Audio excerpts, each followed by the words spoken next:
everybody, Craig DeLuce here with CAL-FFL, bringing you an update on SB 808 by Senator Kevin De Leon. That's the bill that deals with ghost guns. Tomorrow in the Senate Safety Public Committee, I will introduce legislation to ban the sale, the manufacture, the purchase, and trafficking of plastic and self-assembled firearms, also known as ghost guns, in California. This right here has ability with a .30 caliber clip to disperse with 30 bullets within half a second. 30 magazine clip in half a second. We have this weapon,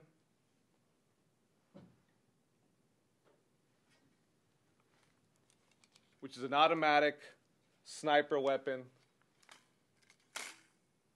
that is used by our troops in the military in Afghanistan. False and misleading statements from Senator De Leon, like 30 magazine clips or ghost guns that shoot 30 rounds in a half a second. Or then there was my personal favorite, the sniper rifle with the scary bipod.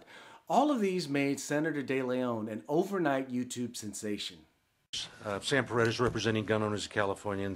And Mr. Chair, I'd like to congratulate you on your newly found status on YouTube. With very few people have been able to accumulate over 1 million hits in less than 2 weeks with regards to your press conference. So congratulations on that.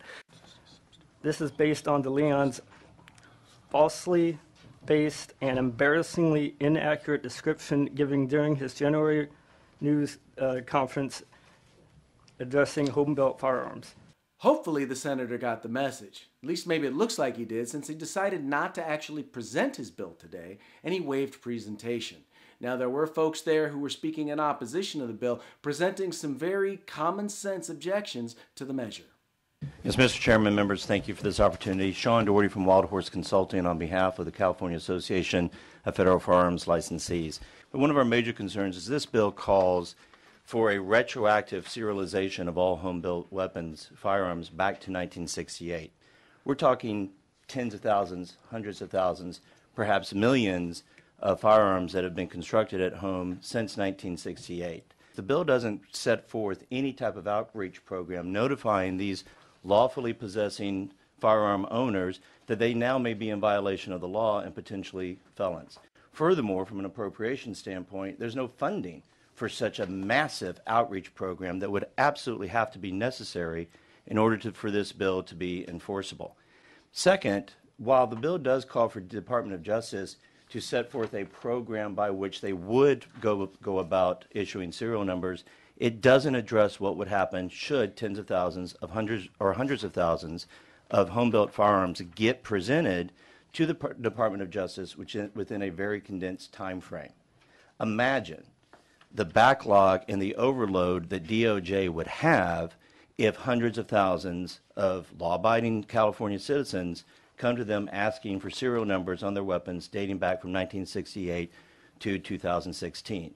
There are a multitude of guns, the 1911 A1 handgun, as well as a .30-06, or even the Thompson submachine gun, that were constructed prior to 1968 and are still being constructed today that look almost identical to the way they existed prior to 1968. How is a law enforcement officer supposed to identify whether a gun is illegal under this law or existed prior to 1968? There's no way for them to do that. So what they're essentially going to have to do is arrest the individual, who most likely would be a law-abiding citizen, confiscate his private property, and then conduct a metallurgical test on the firearm, most likely destroying it, to determine when it was created and what its age was. How do we address the firearms that do qualify under the curio regulations by the ATF? One such gun could be the Russian-made SKS, which can be made at home and does fit under the ATF guidelines as a curio weapon.